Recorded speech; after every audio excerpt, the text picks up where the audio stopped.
Welcome to Samba Samba. Enjoy the video. You start by signing into the Google account that holds the contacts you need. Once signed in, open Google Contacts, use Contacts.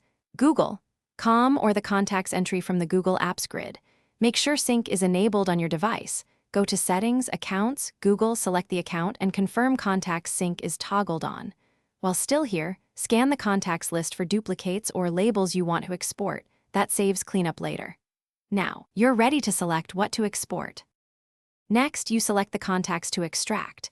If you want specific groups, open Labels and pick one, otherwise use Select All.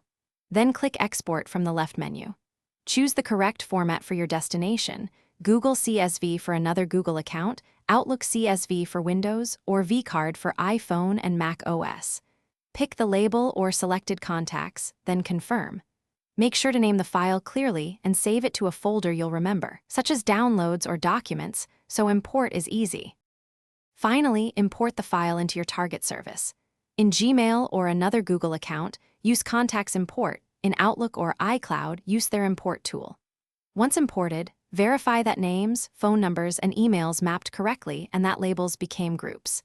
If something looks off, make sure sync is enabled on both sides, check CSV delimiters and encoding, or re-export using a different format like vCard. If duplicates appear, use Merge and Fix in Google Contacts to clean up and finalize the transfer. Thanks for watching. Consider subscribing if we helped you.